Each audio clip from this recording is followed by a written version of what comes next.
So thank you for joining us for this live mapping workshop. This is one of a series of 5 webinars that we're running around Dreamforce. And as with all of the webinars, they will be recorded and therefore you'll be sent a link to the recording at the end of the session. Also, you'll have a chance to answer any questions. If you just post them in the chat, one of the team will ask them, and hopefully we'll have some time at the end for some questions. So business analysis is a critical part of the implementation lifecycle. It's important to understand what we're going to build to make sure we build the right thing. I've always said that the faster you go, the further you go in the wrong direction. And analysis makes sure that we understand exactly what the users need, not what they thought they wanted, which means we're building the right apps, which also means that we are then building the apps that they will then use, so therefore our adoption goes up. So business analysis, that is a really critical part of the overall life cycle. And you can see here, it's tied to feedback, user requirements, and user stories. And that set of information then goes into the build phase. So what I want to do is spend some time thinking about how we do live business process mapping and make that really effective so you're engaging your end users. So we think about where business process mapping comes in that analysis phase. We have requirements, statements of work, maybe feedback from end users.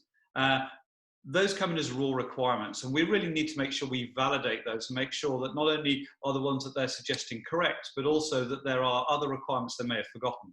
And the best way of doing that is to map out the business process. Once we've done that, we can then build really crisp user stories and understand the implication of the changes to the org, which then we're passing that across to our development teams. So people have been mapping business processes for years, probably using flowcharts which cover the walls of boardrooms. But life has moved on. We've actually got some very different audiences. We've got end users, we've got developers, we've got the management, we've got auditors, if you're highly regulated, who need to look at these process maps. Secondly, they're going to be looked at online. So over the last 20 years, there's been a new standard called UPN, Universal Process Notation.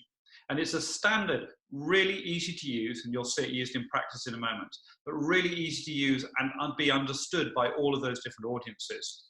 And it has a very simple model. You have inputs and outputs. In this case, non-sales issue is an input, and some outputs, a resolved issue or a new issue. The second is that every activity starts with a verb, in this case, resolve technical support request. And if you want to know who is involved or responsible, then underneath there is a resource, in this case, technical support. And one of the powers of UPN is it's hierarchical, which means that any process box can then drill down to the next level of detail, which means that very complex processes can still be described in very simple diagrams that everyone understands.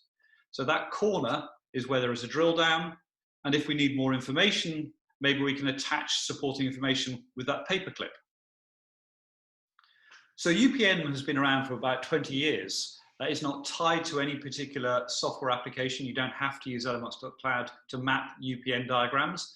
It's not tied to any particular implementation approach.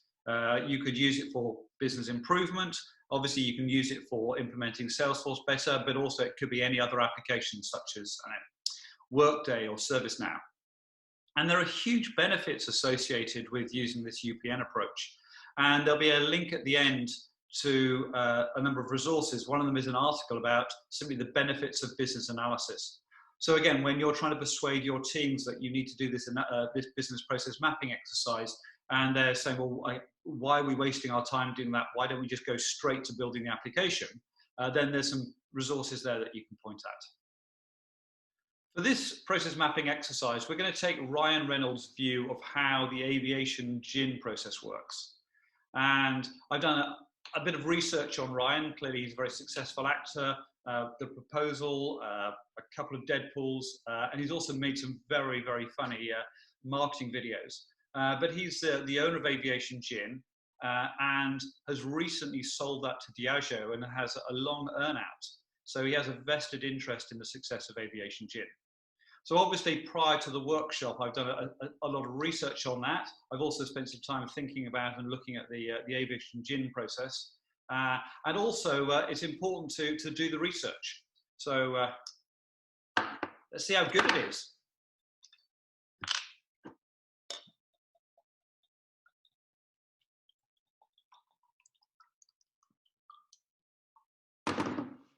Cheers.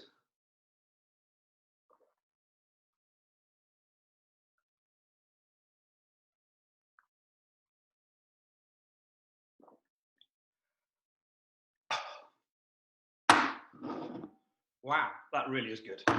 Right, let's get mapping. So let's hear from Ryan in his own words how the aviation gin process works. You know, people come up to me all the time and they say, what makes aviation gin so delicious? Most of the time I run away because non-celebrities frighten me. But here is the answer. It begins each morning at 4 a.m.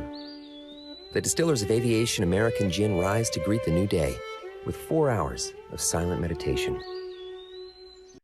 Fantastic. So let me stop you there and let's just define the first bit of the process. So prior to the workshop, I'd already created a process map inside Elements. I popped the Aviation Gin logo in there, and I put down here that I thought the output was going to be sales and earn out, and the beginning would be demand. But listening to Ryan, that things start at 4 a.m. and the first step here is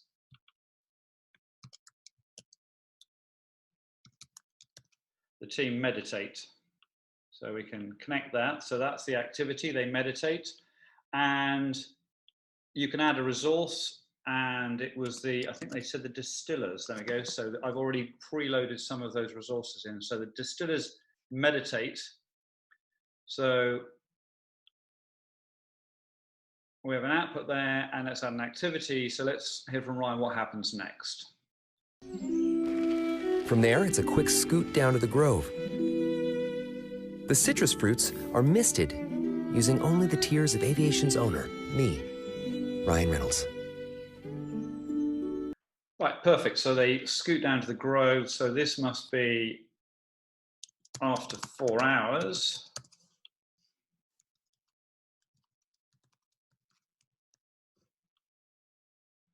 And I can just drag that resource across. Right, so what I think I heard here is that we missed the citrus fruits using tears.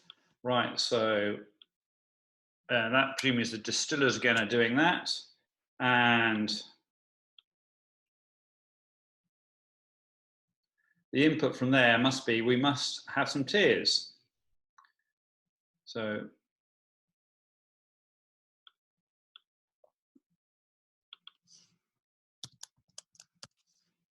we've got tears coming in, and we're actually at the grove.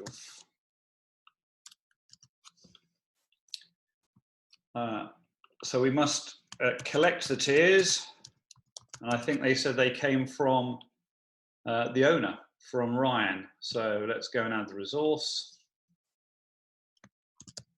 Owner, there we are, owner Ryan, we can add him. And presumably there must be some reason why we've got those tiers. So let's say it's because there was no Oscars. There we go. So now we have, they meditate, they scoot to the grove, they now miss the citrus fruits using the tears, and we've now collected the tears. So what happens next? All of our botanicals are humanely caught, cage-free, and grain-fed. The reason some people don't drink gin is that strong juniper taste. So, after apologizing to each berry individually, we beat the living hell out of them, creating a smoother, more refined finish. Let me pause you there for a moment. Let's work out what's happened there. So we said that we harvest the fruit, and who does that? Presumably not the distillers.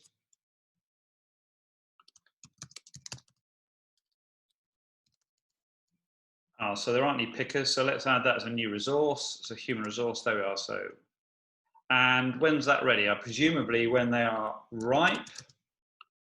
And then we had a process there where we said we beat the berries. I wonder who does that. So let's add a resource there. Let's call those betas, and we'll create a new resource for those. There we go. And this is when they have been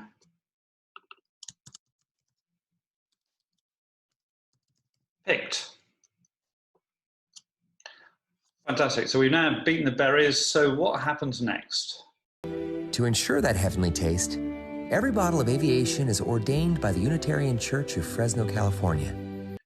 Okay, so we've just said we are, you just said that we ordain the bottles, and luckily we've already created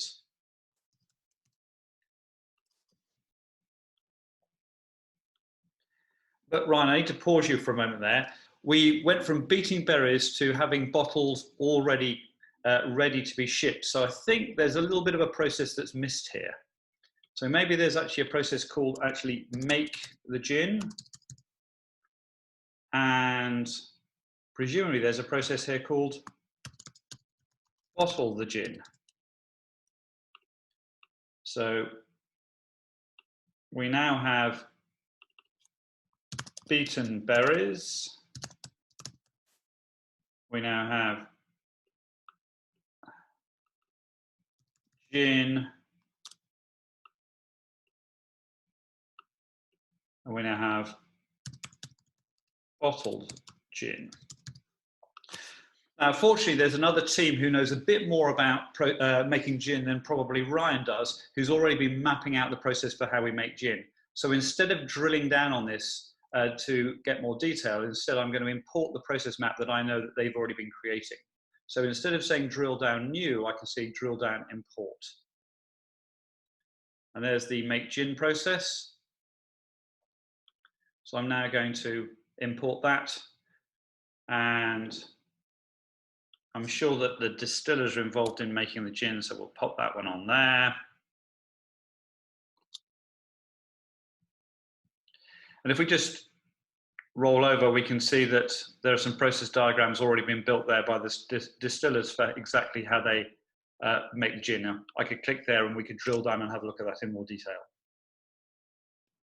So we can see here the process starts, finishes with gin, but it starts with citrus fruits, crushed berries, and mountain water rye. So those are, I don't see that at the higher level. I need to go back and make sure that we've got those other items on there. So let's just go back up.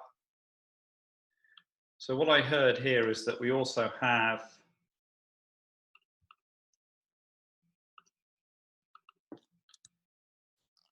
water and rye coming in, but it feels like the citrus goes straight in there and they're not beaten. So it's only the berries that are beaten. So this is citrus fruits.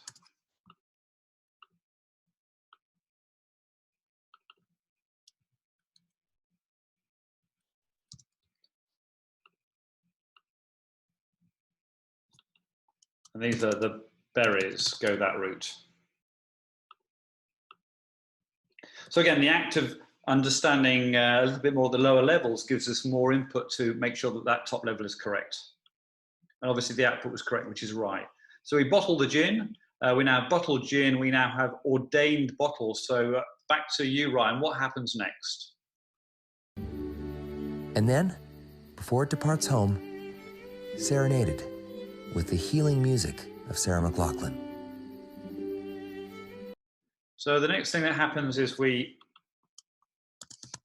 serenade the bottles.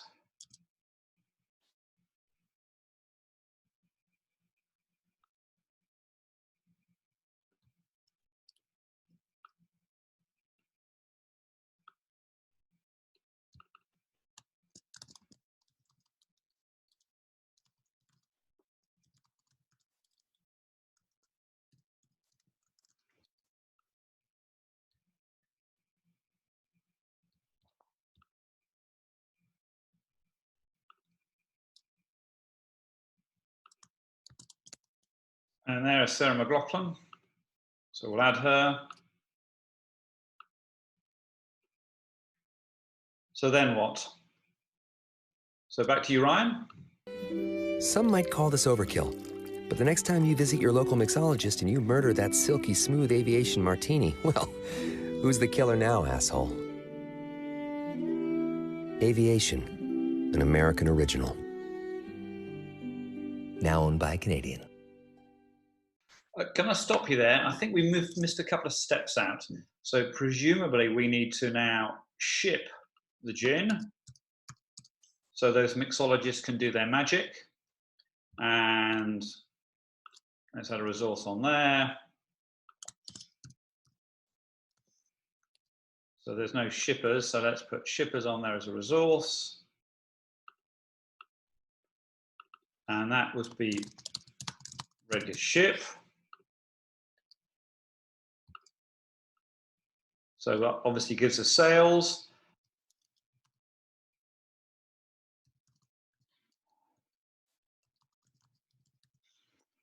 So orders for gin need to come in.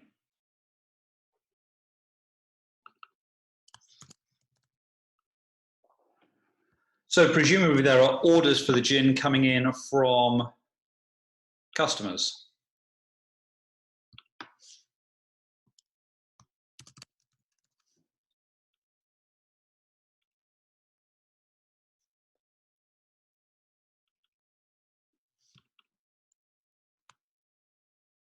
And then we have a process here called earnout. I'm assuming that once we have been paid, so we need to be paid for orders, and what we need there is an order coming in and confirmation of receipt.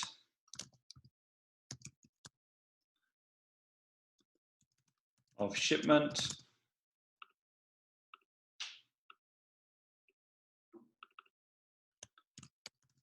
And an order.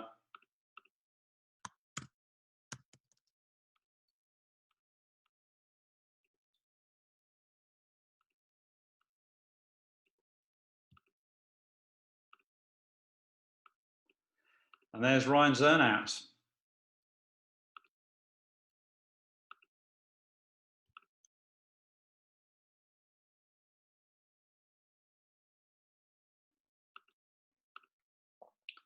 So there is a very quick process. The numbers aren't quite lined up. So if we just right mouse click, we can say, get all the numbers lined up. So it goes 1, 2, 3, 4 correctly.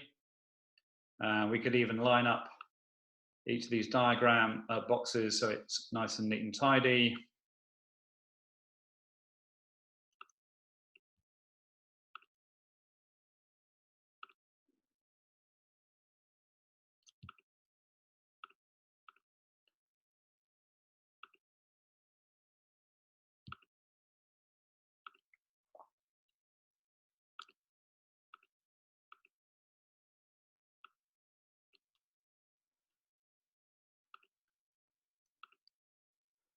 So we need to add a resource there. The bottlers. Just straighten that line up. Perfect. We now got a process here. Draft. And really we want to publish it so we've actually got some version control over it. So I can say let's make ready for release. Then we choose a release. So this was the workshop. So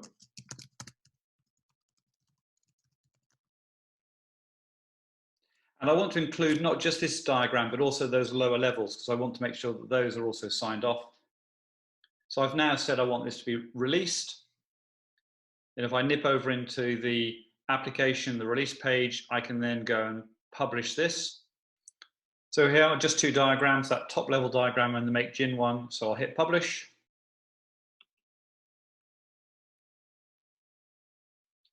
And it was successfully published. If I now go back to the diagram and do a refresh. So if we look now and look at the release tab, we can now see that we have a draft and a published version. So now we can start making changes, confident that we've got some version control, we can actually work out what has changed. So the act of mapping the process has given us a far better understanding for all of us, the distillers, the bottlers, the shippers. We've all got a consistent picture to understand how the aviation gin process works. So really valuable in terms of getting everybody on the same page. But the other reason that we were mapping the process was so that we could understand how to build a wellness app to track the health and well-being of the staff at Aviation Gin. So any of these activity boxes, I can right mouse click and then add a requirement. Now the requirements may already exist, or I can add new ones. So I can have a look in the list of requirements that are already there, and there's already a tag called wellness. So anything that's a requirement for wellness is tagged there. So we've got, understand the wellness, track meditation. The effectiveness of meditation probably comes later. An app to track wellness. So let's add all of those. We can see there, each of those different requirements has been added to that step. And you can see there at the being raised status. So all requirements inside Elements, you can manage them through a formal workflow. So let's think about beating the berries. That would be another area where we maybe want to track people's wellness.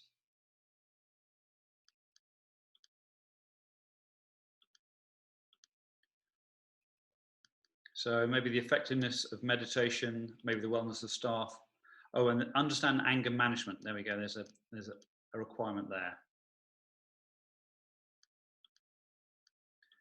And maybe at the making gin stage, we actually want to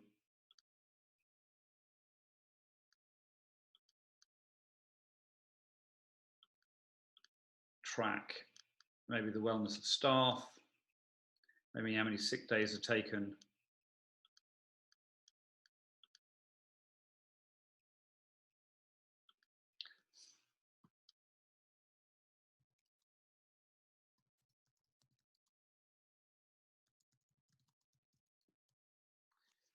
Maybe the stills need to be looked after 24/7, so maybe we need to track the extended working, the effective working hours. And we can put more information in there. I can tag it with wellness. So you can see we're working our way around this, the process, starting to identify the requirements, which we then can create user stories, and then that will help us build the application. The other powerful feature is that if I look at the highest level, I haven't clicked onto any activity box, and I'm looking at the tab here for requirements. If I roll over any one of those, this is the understanding the wellness of staff, you can see it lights up the particular processes that are impacted by that particular requirement. So you can see there, understanding the wellness of staff, there are 3 process steps there that are highlighted. So a really good way of visualizing the impact or the change associated with any particular requirement on a process. The other thing we can do is we can link this to Salesforce metadata. So these are either the new objects, the new Apex classes, the new page layouts, or it's the existing metadata inside Salesforce. So we can make that connection. So let's do that very quickly. So one of the things that Elements does is we can synchronize all the metadata in an org. And you can see here, this is synchronized, a number of managed packages, a number of custom objects. But if we go down to standard objects down here, and let's go and link the employee object. So there is the employee object.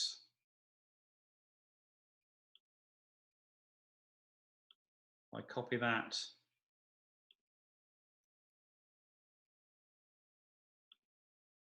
I can then right mouse click and attach that to a number of different steps where we think it's important. So now if I go to any particular step, I can see that the employee object has been connected to that particular activity box. And it doesn't have to be just an object. It could be down at field level. It could be an Apex class. It could be if I go down a bit further, it could be a particular page layout. It's the employee layout.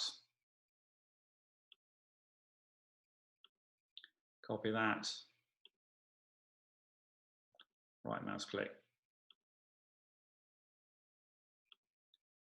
So I can now see from this particular activity, Beat the Berries, there are particular layouts or particular objects or Apex classes or process builder workflows that are associated with that. So I'm starting to build up a picture here of exactly how we're going to implement this process. There may be some new objects. Now they don't exist in Salesforce yet, and I could go here and so maybe there's a new custom object, which is our meditation object. So I could right mouse click and say, create a proposed object. And this is the meditation.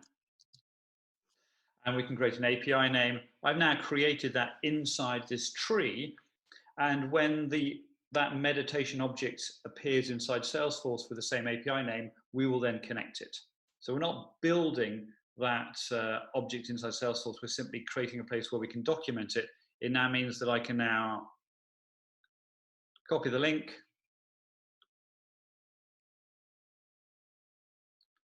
right mouse click, and I've now started to document this particular object, even though it doesn't yet exist in Salesforce. As I said, once it gets created in Salesforce with the same API name, we'll then connect the two, and therefore this link will then go straight through to Salesforce. The last thing is that this process diagram can be used as training material and embedded inside Salesforce. So we said that the process diagrams were valuable because it got everyone on the same page. They were valuable because we could start to identify what changes we needed to make to applications or what new applications.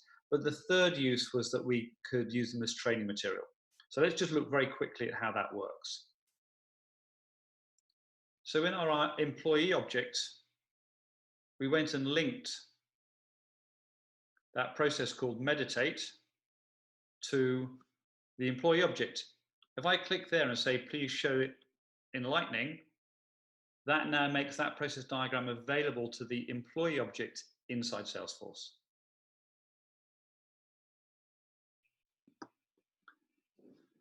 So I said that we can make those process diagrams available inside Salesforce. So you can see here already that diagram displayed inside a Lightning Web Component. We simply go to the page builder, drop in our Lightning Web Component and just paste in the ID of that diagram.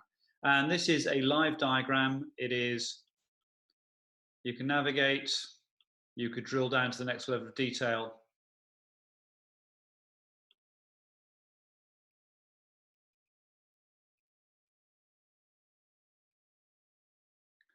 You could attach training material to any activity box and have it visible. So that's the first place that you can find it. The second is that we take over the help icon either on fields or in this case at the object level, and there is the link to that process diagram. Again, inside our dynamic window with the ability to rate it, was it helpful or not, the ability to make comments. So we can start to try process improvement. And the third place where you can access those process diagrams, and again, this doesn't have to be inside Salesforce, you could be inside any app, inside Chrome is through our Chrome extension. Click there, and you can then search on any process diagrams you've made available for the search. And you can see here, let's click on the Make Gin process. And again, it's inside a dynamic window.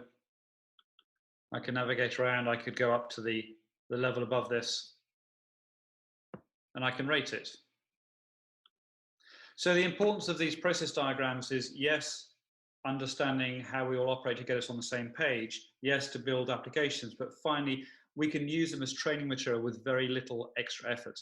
Simply either making the link available to the Chrome extension, or embedding inside a Lightning Web Component, or linking it to an object. Suddenly that is available to all end users to understand how things work. So thank you for spending time with me and with Ryan to map out this business process around the aviation gin.